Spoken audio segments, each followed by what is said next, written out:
Sir नमस्ते. नमस्कार. नाव आणि पत्ता सांगा सर. माझं नाव अमर रावसाहेब मोहिते, राहणार तहसील तालुका हातकणंगले, जिल्हा कोल्हापूर. आपली जी केळीची वाढ आहे, केळीची वाढ कोणती हो? ही G9 जैनची.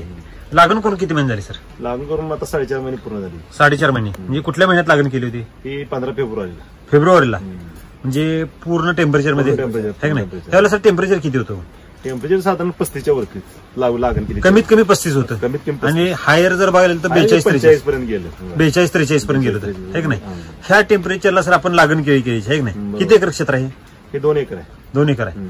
त्यात सर बघायला गेलो होतं एक ही पान कुठं करपलेलं दिसत नाही. एवढ्या टेम्परेचरला असून बागाचं म्हणजे मरीचं प्रमाण एकदम कमी आहे. आणि ह्याचं व्हेरिएशन म्हणजे कमी जास्त पण आपण व्हेरिएशन एकदम कमी. एक सारखं प्लॉट आहे, बघू शकतो एवढं एवढं.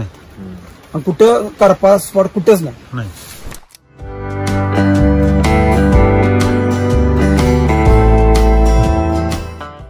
बरं सर, तुम्ही शेती किती वर्षाला करताय? शेती आता 20 वर्षाला करताय. त्यातल्या केळी किती वेळा केल्या होत्या?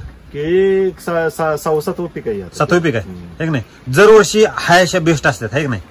दरवर्षी नाही, पहिल्यापेक्षा जर ह्यावेळी चांगले आहे. बरं, काय बदल काय केला का सर? बदल जरा कृषी अमृत वापरलं ह्या बागेला. जरा एक सुरुवातीला 1 डोस आणि पुन्हा बेसल डोस आहे. बरं, त्यासोबत वैदिक पण ऍड केलं? वैदिक ऍड. बरं, किती बेसल डोस दिली सर?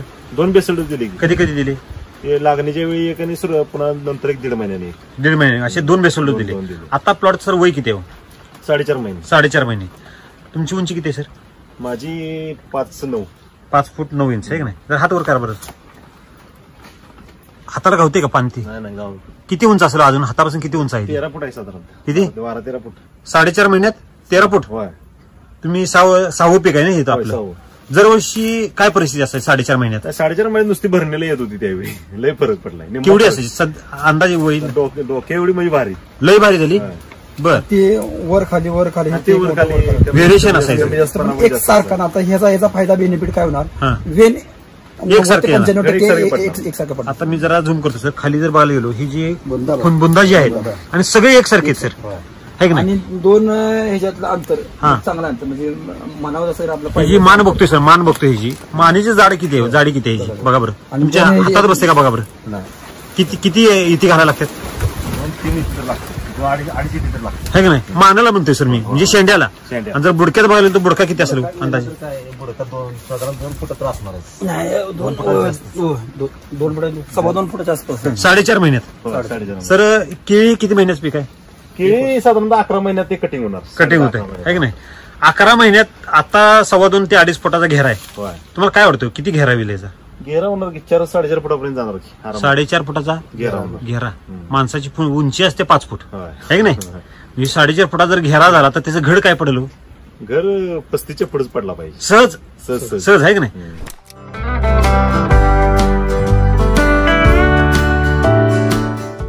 दोन एकरात तुम्हाला सर आता ही जी बघतोय आपण लागण केली टेम्परेचर मध्ये, तुटाळ किती टक्के झालं सर? तुटाळ एकदम कमी, तसं 5% झालं. ज्यावेळेला आपण रासायनिक शेती करत होतो त्यावेळेला किती होत होतं तुटाळ? त्यावेळी जास्त जायचं, 20% पर्यंत जायचं टेम्परेचरला जात होतं. ह्या वेळेला सर आपल्या बरोबर किती लागणी झाल्या तो केळीच्या लागणी तशा कमी झाल्यात. आपल्या बरोबरच्या किती? आपल्या बरोबरच्या 2-3 लावल्या लागण केल्या नाही. त्यांची परिस्थिती काय आणि आपल्यात काय बदल आहे? बराच फरक पडलाय. तरी पण काय बदल आहे? बदल म्हणजे त्यांचे व्हेरिएशन कमी जास्त आहे आणि तुटाळ पण बऱ्याच, म्हणजे मर पण जास्त झाली. मर जास्त झालेली आहे. मर झाडांची का होते माहितीये का सर? अभ्यास केला काय तुम्ही? मर जास्त आता काय त्याचं सुरुवातीला योग्य पोषण नसल्या, सुरुवातीचं नियोजन म्हणजे पोषणाचा अभाव म्हणजे मर आहे की नाही? जर त्या रोपाला वेळेवर जर वेळच्या वेळेला पौष्टिक अन्न नाही मिळालं तर ते मरणार आहे की नाही? आपण ह्याला सुरुवातीलाच काय दिला? वैदिकचा बेसल डोस दिला. त्यात बदल काय जाणवला होता तुम्हाला? सुरुवातीच्या वेळेची बदल काय होती? बदल जे सुरुवातीला जे ग्रीप धरायचं प्रमाण होतं ना ते पण एकसारखं होतं. त्यामुळे ते फरक पडला, एकसारखं आलं.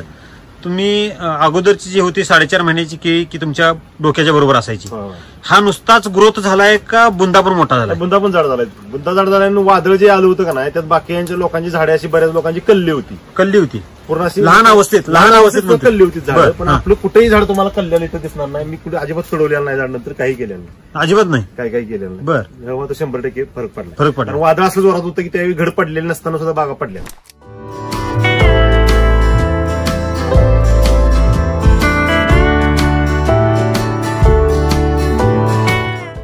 रस्त्याकडचे सर आपण झाडं बघितलो तर जवळजवळ 25 ते 30% रस्त्याकडची मोठी झाडं सगळी उगवून पडली होती.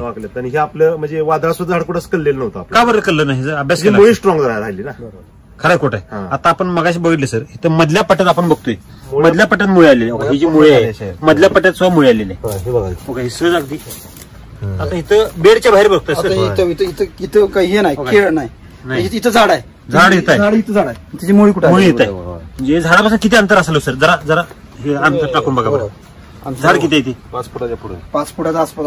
5 फुटाच्या आसपास इथे जी मुळे आली. आणि कशी मुळे सर? कार्यक्षम मुळे. म्हणजे एवढ्या मुळे सर आपण कधी बघितले ते गाव?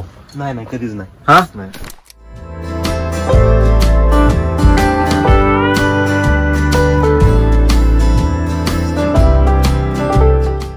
तुम्ही जर 6 वर्षाला केळी शेती करताय, झाडाचं जे स्ट्रक्चर आहे हे 2 गोष्टीवर आधारित असतं. राम सर नेहमी म्हणतात बघा, मुळी आणि पान ज्याचं सदृढ तिचं प्लॉट सदृढ. हे दोन्ही मुळी आणि पान हे अन्न घ्यायची त्याची आहे ना. अगदी बरोबर. अन्न स्त्रोत काय? एक मुळी अन्न खाणार आणि पानावाटे अन्न निर्मिती करणार. दोन्ही पण आपले कसे आहेत? दोन्ही पण स्ट्रॉंग आहेत. स्ट्रॉंग आहेत का नाही? बरोबर आहे.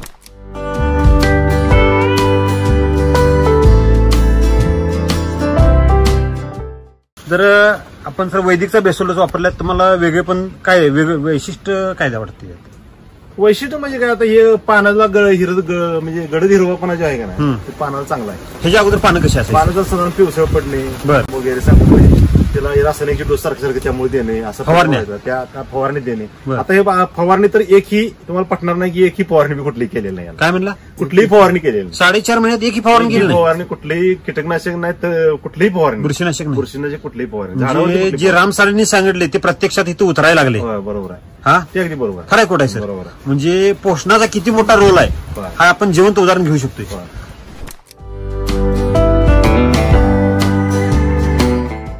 अगोदर सर आपण रासायनिक शेती करत होतो त्यावेळेला किती दिवसाला एक स्प्रे मारावा लागत होता?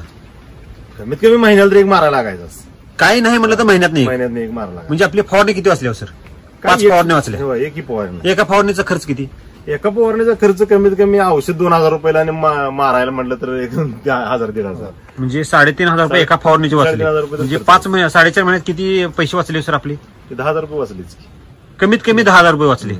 म्हणजे आपण जो काही एससीटी वैदिकवर जो काही खर्च केलेला आहे तो फवारणीच्या माध्यमातूनच आपल्याला कव्हर झालेला आहे. म्हणजे एससीटी वैदिक आपल्याला फायद्याचे तोटे सर? नाही, फायद्याचे 100%. म्हणजे फ्रीमध्ये मिळतं हे आपल्याला. म्हणजे त्याला पोषण योग्य द्यायचं आणि त्याच्या फवारण्या बंद करून टाकायच्या. बरोबर. खरंय खोटं आहे सर?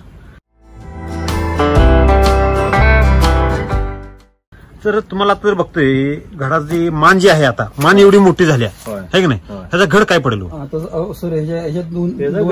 माझा अंदाज 35 किलोची राशी बसायलाच पाहिजे सगळी सरासरी. नाही, आता आपलं प्लॉट बघायला येणारे बरेच तुमचे मित्र आहेत है की नाही, त्यांची प्रतिक्रिया काय प्लॉट बघून? त्यांची प्रतिक्रिया काय सारखी येतात बघायला.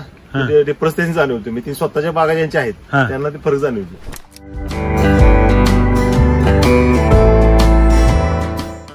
एकच माणूस आतापर्यंत तुमच्या प्लॉटमध्ये मित्र तुमचे किती वेळा आले असतील सारखं बघायला? माझ्या समोर तर 4-5 वेळा आला असतील. माझ्या माघारी किती वेळा आले काय माहित नाही. है की नाही? म्हणजे त्यांना तर काय वेळा यात वेगळं पण जाणवायला लागले है की नाही. प्लॉट आवडतोय.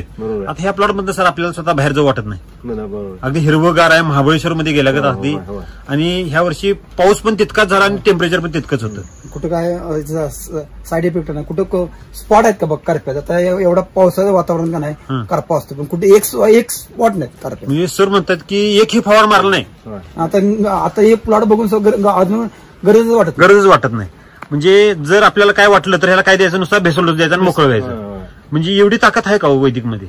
इतरांची सुरुवातीचं 5 महिन्याचे आहे नाही पहिलं, त्यावेळेस तुम्ही खाद्य जेवढे झालं तेवढं त्या पटीत घर पडणार. म्हणजे जे काय फाउंडेशन गच्च करायचं ते सुरुवातीलाच खर्च केला पाहिजे. म्हणजे घर सुद्धा बांधताना बघा जास्त खर्च कुठे होतो? फाउंडेशनला खर्च करतो. काय म्हणतात म्हणजे जे काय घर बांधणार असतो ते सुरुवातीलाच ढासवतो. आणि फाउंडेशनला एवढा खर्च झाला तर वर किती खर्च होईल? जेवढं आपलं फाउंडेशन गच्च असेल तेवढं आपलं पीक सुद्धा कसं असणार आहे सर? चांगलं असणार आहे.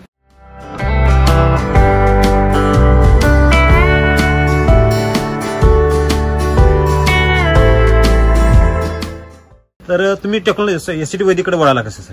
कशी माहिती कळाली? मित्राने शिवाय चव्हाण डीलरशिप चालू केल्यानंतर त्यांनी माहिती सगळी सांगितली तुम्हाला? अगोदर काय माहिती नव्हती. बरं, सुरुवात कुठल्या पिकाने केली सर तुम्ही? सुरुवात आपली उसालाच झाली. नंतर केळी. किती एकर ऊस होते ते? ऊस आपलं ते 1.5 एकर क्षेत्र होतं. बरं, त्यात तुम्हाला वेगळं पण काय जाणवलं? त्यात वेगळं पण म्हणजे आम्ही रासायनिक त्याला वापरलाच नव्हती, अजिबातच वापरलं नाही. डायरेक्ट 1.5 एकरात 24 पोती कृषी अमृत वापरली. आणि तेवढ्यात ते उसाला काय बदल जाणवला तुम्हाला? गडद हिरवापणा, कांड्यातली लांबी, फुटवा चांगल्या पद्धतीने झाला. आता हाय तो ऊस पडे. बरं, त्यात सुद्धा तुम्हाला रिझल्ट सुरुवातीला तुम्ही डेमो तिथे घेतला. किती एकरावर घेतला सर? 1.5 एकर घेतला. 1.5 एकरावर प्रयोग केला. टोटल शेती किती हो सर? टोटल 7 एकर आहे. 7 एकर. आता एससीटी वैदिकचा वापर किती एकरावर चालू आहे? आता जे पीक करेल त्यात नवीन चालूच आहे. आता हे केळी झालं, उसाल झालं, आता हळदीचं एक नियोजन आहे पुढल्या वर्षी. बरं, जसं तुमचं क्षेत्र वाढत चाललंय तसं तुम्ही काय करायला एससीटी वैदिकचा सगळ्या पिकावर वापर करायला लागलाय. तर तुम्हाला असं वाटत होतं का कधी की एखादी अशी वैदिक टेक्नॉलॉजी येईल आणि आपलं पूर्ण केमिकल बंद होईल? नाही, असं कधीच वाटलं नाही. कारण रासायनिकचं म्हणजे कायमस्वरूपी रासायनिकच शेती होती. शेणखत वगैरे मिळालं तर घालणे किंवा रासायनिकचा. बरं, मग रासायनिकचा वापर केलाच पाहिजे असं वाटतंय का सर तुम्हाला? रासायनिकचा वापर 100% एससीटी वर येऊ शकते का? वैदिकवर होऊ शकते. 100% होऊ शकते. बरेच शेतकरी म्हणतात की वैदिक शिवाय म्हणजे रासायनिक शिवाय शेती नाही. चुकीचं आहे ते, मी अनुभव घेतलाय. होऊ शकते त्याचा. थोडंसं प्रमाण जास्त वापर लागतंय पण होऊ शकते. नाही, त्याला पोट भरून तर खायला द्यायला पाहिजे. असं कुठली गोष्ट नाही की तुम्ही 25 किलो घातले आणि ते आपल्याला 2.5 टन मिळाले, असं कुठलं होऊ शकतं का सर? म्हणजे टनात कसं आहे माहिती आहे, एकरी 30 पोती जरी ही म्हणते 20 पोती, पण 30 पोती जरी एकरी वापरली ती एससीटी वैदिकची तरी 15,000 रुपये त्याचा खर्च येतो 30 पोत्याचा. तरी सुद्धा ते परवडते आपल्याला. परवडते म्हणजे तुमच्या फवारणीतच तो खर्च निघून जातोय. 15,000 म्हणजे काय असा काही एकरीची काही जास्त खर्च नाही. बरं, परवडते काय अडचण नाही. तर आपल्या भागातील जे केळीचे शेतकरी आहेत त्यांना तुम्ही काय संदेश द्याल सर? केळीचे शेतकरी आहेत त्यांना संदेश एकच की फक्त सुरुवातीचं जे फाउंडेशन आहे ते चांगल्या पद्धतीनं करणं महत्वाचं आहे. बालसंगोपना हे सगळ्यात महत्वाची. आणि ह्या टेम्परेचर चुकला तर तुम्ही पुढे काही उपयोग होत नाही केळीच्या बाबतीत. उसाला कसं माणसं जरा भरणीला डोस जादा वापरून हे करतात तसं केळी चालत नाही. सुरुवातीला अतिशय ह्याची कशी पहिली गोष्ट की मशागत सगळ्यात महत्वाची आणि दुसरी बालसंगोपन. या 2 गोष्टी सांभाळल्या की केळीचा प्लॉट व्यवस्थित आणि वन टाइम हार्वेस्टिंग येणं हे सगळ्यात महत्वाचं आहे सर. तेच महत्वाचं आहे केळीला. केळीला मग खोडवं पण लोक ठेवत नाही का, तर एकसारखं घड जर नाही आले तर खोडवं पण मग त्यापेक्षा जास्त माग पडवणार. मग ती काय होतं, मग आता 2 टन आलं, नंतर 4 टन आलं. केळीचं पीक खर्चिक आहे, त्यामुळं तुम्हाला लावण खोडवं घेतल्यालाच फायदेशीर पडतं. नुसतं लागण घेणारी शेतकरी फायदा देऊ शकत नाही.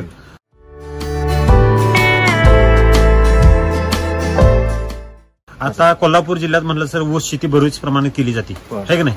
तर तुम्ही ऊस शेती सोडून केळीकडे कसं काय वळाला? ऊस शेतीकडे एक बेवड बदलले जमिनीला. म्हणजे जमिनीला एकतर माझ्या माहितीप्रमाणे 1 एकर केळीमध्ये जमिनीत गाडल्या तर 45 टन ओलं खत जमिनीला मिळतं. त्याला कुठलंही बाहेरचं खत वापरावं लागत नाही. ह्याच क्षेत्रामध्ये 10,000 एकचा खोडवा होता अगोदर आमचा. 10,000चा खोडवा 11व्या महिन्यात आम्ही कटिंग केलाय, हार्वेस्टिंग केलं, तर आमचं 1.5 टन अवरेज पडले. त्याला आपण एससीटी वापरलं होतं बरं काय, खोडव्याला पण वापरलं. आणि इथं खाली आता मला 10,000 खोडवा आहे, ती लागण 10 महिन्यात हार्वेस्टिंग झाली, तिचं आपलं 2.25 टन अवरेज पडलं. म्हणजे एवढं उत्पादन निघतंय, म्हणजे भरघोस उत्पादन सह निघतंय. ऊस उत्पादन निघणं म्हणजे ही बेवड बदलणं हा तितकंच कारणीभूत आहे. 2 नंबर तुमची एससीटी वैदिकचं पोषण देणं. तर पोषणाचा रोल किती टक्के असं वाटतंय सर तुम्हाला? पोषणाचा रोल 50% आहेच. 50% आहेच आहे की नाही? म्हणजे योग्य पोषण दिलं तर हे सगळे शक्य होऊ शकते. तर तुम्हाला मार्गदर्शन कोणाचं मिळालं सर? शिवाजी चव्हाण आमचे मित्र आहेत. सर नमस्ते, तुमचं नाव पत्ता सांगा सर. नाव शिवाजी चव्हाण, राहणार तालुका रत्नागिरी जिल्ह्यातला. Contact number 87 66 58 50 25. ठीक आहे, okay, thank you, best of luck sir. Okay, thank you.